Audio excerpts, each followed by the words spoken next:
Thank you all for... Don't sit down. Come on. All right. We will be heard. Absolutely.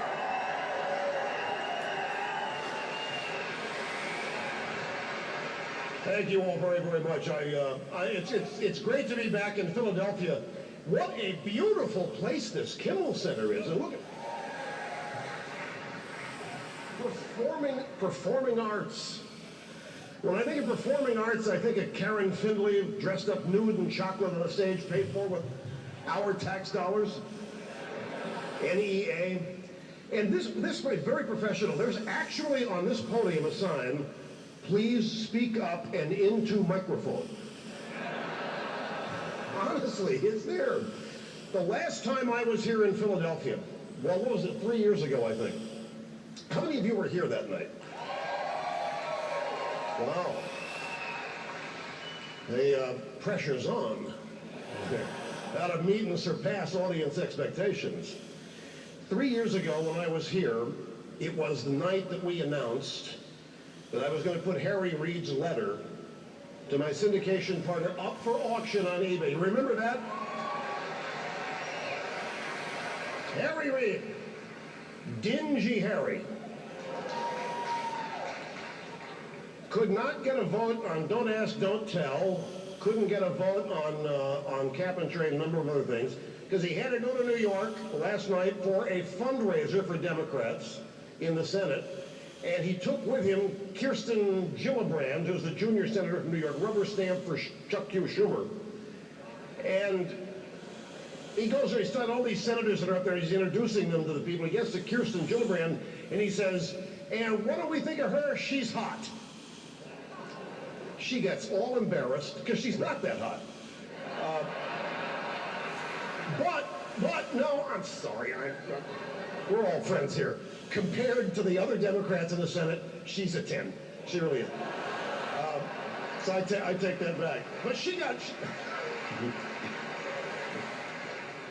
got all embarrassed, and of course, we are the ones who are accused of being Neanderthals, racist, sexist, bigot, homophobes. And of course, ladies and gentlemen, you know, if I get serious for just a second here, we all are in the midst of a disaster. No, we really are, and something has been, I've been doing what I've been doing in this national radio show for 23 years. And every day, every week is a learning experience for me. I know a number of you would think it hard for me to believe, or for you to believe that there's anything for me left to learn. But it's these 23 years, I've thought that a whole bunch of people were on our team who really aren't. And it's become crystal clear. And we talked about this piece that was in the American Spectator, by Angela Covilla, the ruling class, which is just a brilliant, brilliant piece. And it codified and it established exactly what's going on in the country today. It's not Republican versus Democrat. And by the way, this is not to say that there's no difference between the two, because there clearly is.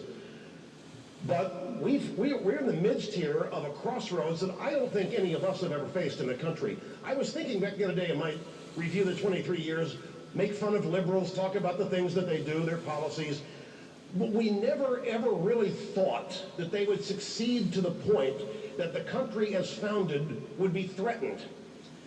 But it is now. It is. This bunch, the Obama administration, the regime, is a disaster. They have succeeded in a year and a half. If we conservatives ever get power back, if we would implement as much of our agenda in a year and a half as Obama has succeeded in implementing, we would be throwing parties, nationalizing car companies, nationalizing the healthcare business, daily assaults on freedom. And what we've learned that's shocking to us, so many people on our side still don't see that. They still see it as a traditional Republican versus Democrat. We'll share power here. We'll get some judges this year. You'll get some judges next year. And we're at a crossroads now where that's not the case. I was listening to Obama's speech at the Congressional Hispanic Caucus Institute Awards banquet.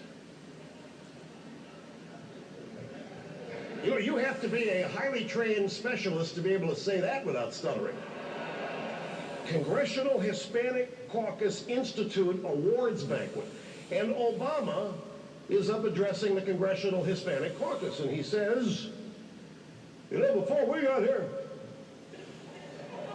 long before we got here, this great land occupied by Mexicans, Spaniards, Dutch, Germans, French, Martians.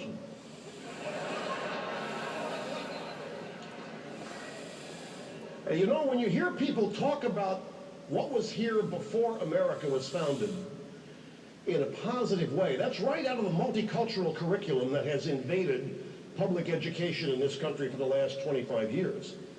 Now, to translate Obama, what he really means is, back in the good old days, back before white Europeans arrived and brought syphilis, racism, sexism, bigotry, homophobia, environmental destruction, back in the good old days when the Indians were at one with the country, with the nation, with nature and so forth, and back when everybody was hunky-dory getting along,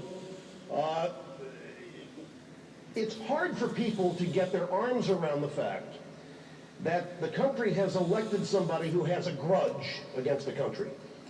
It is hard. People still don't want to believe it. Now, I am as serious about this as I have ever been about anything.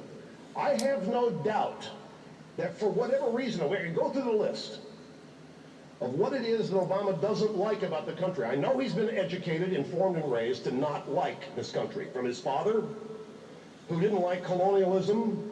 His father was run out of Kenya, the Mau Revolution, the Great British Revolution time, and that's why Obama got rid of the bust of Winston Churchill first thing in the Oval Office. He just didn't put it in the basement. He sent it back to the British Embassy. He has a genuine animus. It's not an accident when it comes time to give a gift. He picks 25 DVDs at random from Amazon and doesn't even send the correct country codes so the Prime Minister can watch them. I mean, he's got an axe to grind with the country. He doesn't like it. He has been raised that this country is founded was unjust and immoral, and he is hell-bent on a course to change it, to cause us to have to pay the price for this.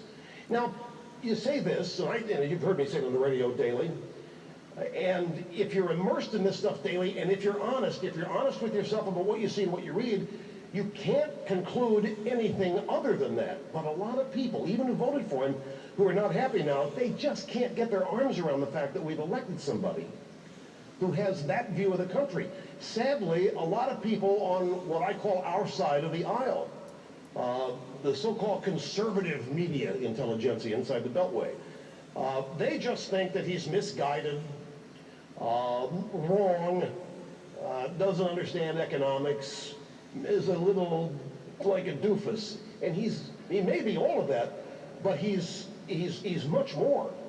He has a plan. He's the architect of reforming this country in a way that we wouldn't recognize it as founded. There's no way, folks, there's no way anybody that has the ability to be honest with themselves can look at his economic policies after a year and a half of utter, from our perspective, failure, job destruction. I mean, the unemployment rate continues to climb. People have stopped looking for work. It is a disaster out there, and nobody in their right mind after a year and a half of this would say we need more of it. People would say, this isn't working. This is his fault. We've had a year and a half of debt that has accrued in his year and a half that is more than all the debt from George Washington to Ronald Reagan. And he blames George W. Bush for it. And he blames us. He blames the American people. He says, no, the days of the American people, the days of America leading the world economically are over. The hell they are. They are not over. This is...